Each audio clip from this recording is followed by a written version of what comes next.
Hi, and welcome to Stories of the Saints. On January 24th, we celebrate the feast day of St. Francis de Sales. St. Francis de Sales was born to a noble family at Château des Sales in the Kingdom of Savigny in Geneva, Switzerland, on August 21st, 1567. He was a bishop and doctor of the Church. Francis was both intelligent and gentle.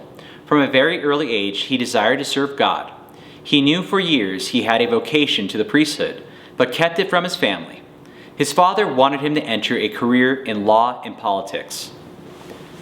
In 1580, Francis attended the University of Paris, and at 24 years old, he received a doctorate in law at the University of Padua. All the time, he never lost his passion for God. He studied theology and practiced mental prayers, but kept quiet about his devotion. To please his father, he also studied fencing and riding. God made his will clear to Francis one day while he was riding. Francis fell from his horse 3 times that day. Every time he fell, the sword came out of the scabbard, and every time it came out, the sword and scabbard came to rest on the ground in the shape of the Christian cross. After much discussion and disagreement from his father, Francis was ordained to the priesthood and elected provost of the Diocese of Geneva in 1593 by Bishop of Geneva. During the time of the Protestant Reformation, Francis lived close to the Calvinist territory. He decided he should lead an expedition to bring the 60,000 Calvinists back to the Catholic faith. Francis' unusual patience kept him working. No one would listen to him. No one would even open their door. So Francis found a way to get under the door.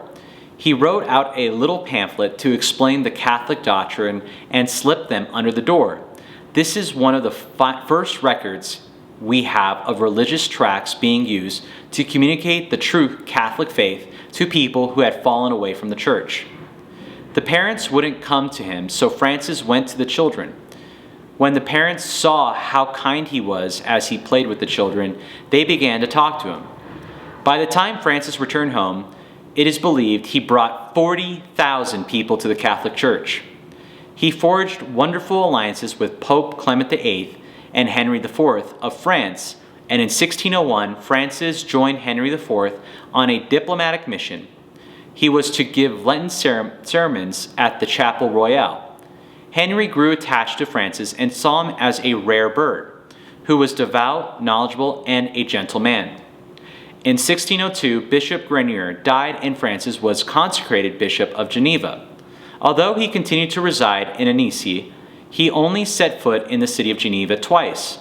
Once when he was Pope sent him to try to convert Calvin's successor, Beza, and another when he traveled through it.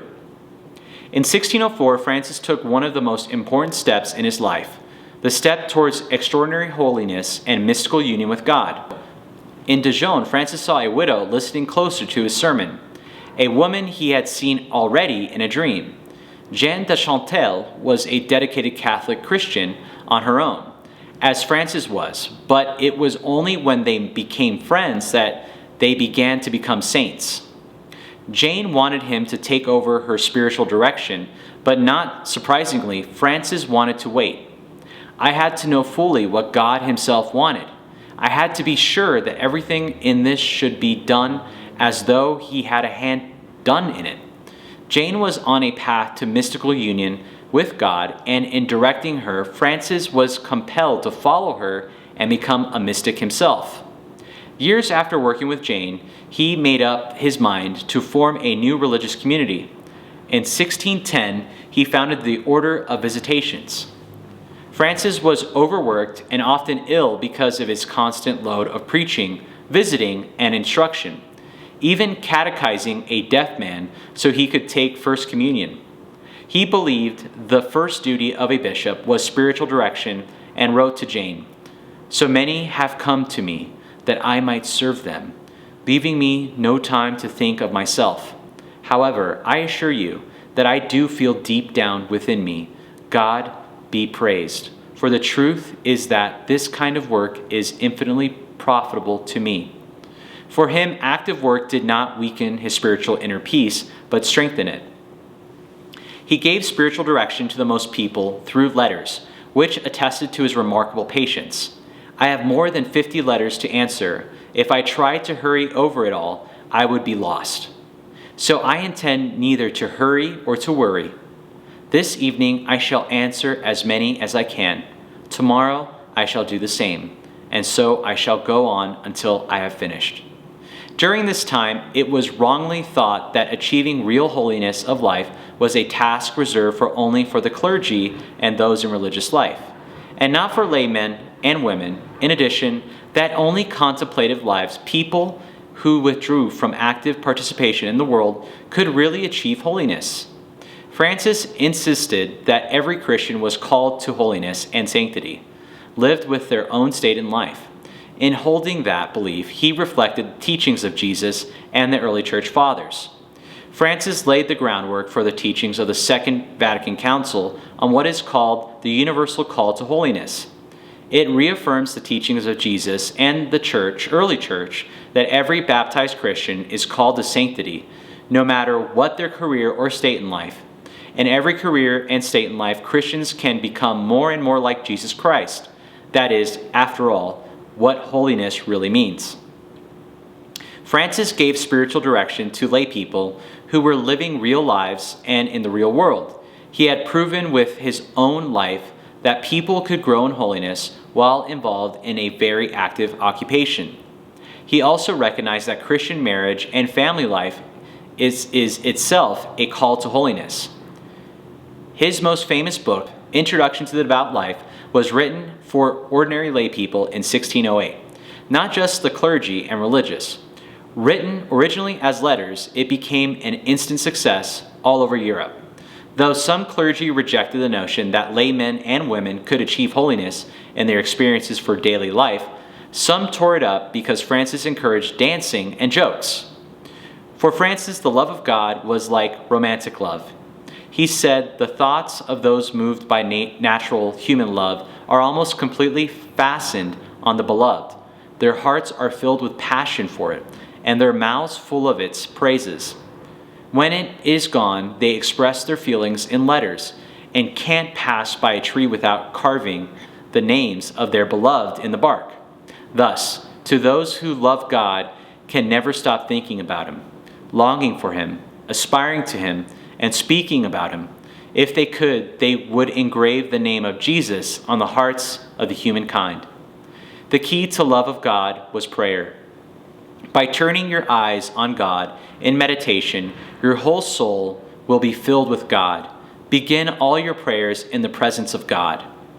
For busy people living in the world, he advised retire at various times into the solitude of your own heart, even while outwardly engaging discussion or transactions with others, and talk to God.